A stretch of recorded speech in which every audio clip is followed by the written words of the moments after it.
Hello students, আমার চ্যানেলে তোমাদের স্বাগত। 2026 মাধ্যমিক পরীক্ষার্থীদের জন্য শুরু করছি ভূগোলের ক্লাস। ভূগোলের ভারতের প্রাকৃতিক পরিবেশ যে চ্যাপ্টারটা আছে, অর্থাৎ প্রথম যে পার্টটা আছে ভারতের অবস্থান ও প্রশাসনিক বিভাগ, সেখান থেকে তোমাদের সামনে ছোট প্রশ্ন একদম প্রথম থেকে শেষ পর্যন্ত দেখবে, একটু স্কিপ করবে না। চ্যানেলে যারা নতুন আছে তারা অবশ্যই আমার চ্যানেলটা শেয়ার করে রাখো, ঠিক আছে?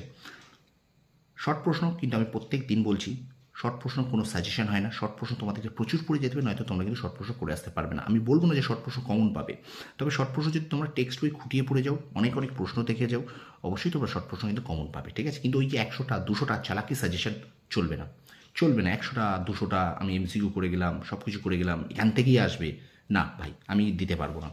আমি দিতে পারবো না, কারণ আমি যেটা পড়াবো তোমাদের একদম খেটে পড়াচ্ছি, খুব খাঁটি, মানে একদম চ্যাপ্টার ওয়াইজ, প্রত্যেকটা চ্যাপ্টার ওয়াইজ আমি তোমাদের ছোট প্রশ্ন বলো, এমসিকিউ বলো, শূন্যস্থান বলো, শুদ্ধ অশুদ্ধ বলো, প্রত্যেকটা কিন্তু আমি তোমাদেরকে সেইভাবে প্রশ্ন করেই যাচ্ছি, অজস্র প্রশ্ন, ঠিক আছে? তো সুতরাং শর্ট প্রশ্ন তোমরা যত বেশি করে থাকবে যে সাবজেক্টে, তোমাদের স্কোর, তোমাদের নাম্বার কিন্তু তত বেশি বাড়বে, ঠিক আছে? এটুকু তোমরা মাথায় রেখো।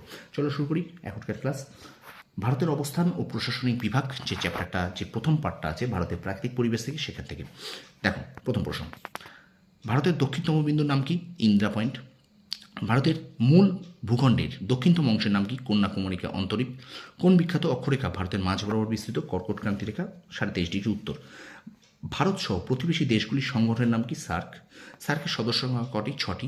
সার্কের পুরো কথা কি? South Asian association for regional cooperation. ক্ষেত্রফল বিচারে পৃথিবীতে ভারতের স্থান কত? 7ম। ভারত ও পাকিস্তানের সীমারেখার নাম কি? Radcliffe line. কোন প্রতিবেশী দেশের সঙ্গে ভারতের সীমারেখা দীর্ঘতম? বাংলাদেশ। ভারতের একটি প্রতিবেশী দেশের নাম লেখো যা সম্পূর্ণ স্থলভাগ বেষ্টিত? নেপাল বা ভুটান। একটি প্রতিবেশী দেশের নাম লেখো যা সম্পূর্ণ দ্বীপভূমি? শ্রীলঙ্কা বা মালদ্বীপ। ভারতের কোন রাজ্য ক্ষেত্রফলে বৃহত্তম? রাজস্থান। আয়তন অনুসারে ভারতের ক্ষুদ্রতম রাজ্যের নাম? গোয়া। বর্তমানে ভারতের রাজ্যের সংখ্যা কটি? 29টি। ম্যাকমোহন লাইনটি ভারতের কোন রাজ্যের ভারত চীন সীমারেখা? না, অরুণাচল প্রদেশ। তারপর দেখো, ভারতের নবীনতম রাজ্য কোনটি? তেলেঙ্গানা। বাংলাদেশের ছিটমহলগুলি ভারতের কোন রাজ্যে যুক্ত হয়? পশ্চিমবঙ্গ। ভারত ও শ্রীলঙ্কার মধ্যে কোন প্রণালী রয়েছে? পক প্রণালী। ভারতের কোন শহরটি কেন্দ্রশাসিত অঞ্চল এবং একই সঙ্গে দুটি রাজ্যের রাজধানী? উত্তর চণ্ডীগড়। স্টুডেন্টস একটু ভিডিওটা শেয়ার করে দাও, বেশি বেশি করে শেয়ার করো। তারপর দেখো, কত সালে রাজ্য পুনর্গঠন কমিশন স্থাপিত হয়? 1953 সালে। ভারতের রাজ্য পুনর্গঠনের মূল ভিত্তি কি? ভাষা। পূর্ব পশ্চিমে ভারতের বিস্তার কত? 2933 কিমি। ভারতের স্থল সীমানার দৈর্ঘ্য কত? 15,200 কিমি। চণ্ডীগড় কোন দুই রাজ্যের রাজধানী? পাঞ্জাব ও হরিয়ানা। আন্দামান ও নিকোবর দ্বীপপুঞ্জের মাঝখানে কোন প্রণালী অবস্থিত? 10 ডিগ্রি চ্যানেল।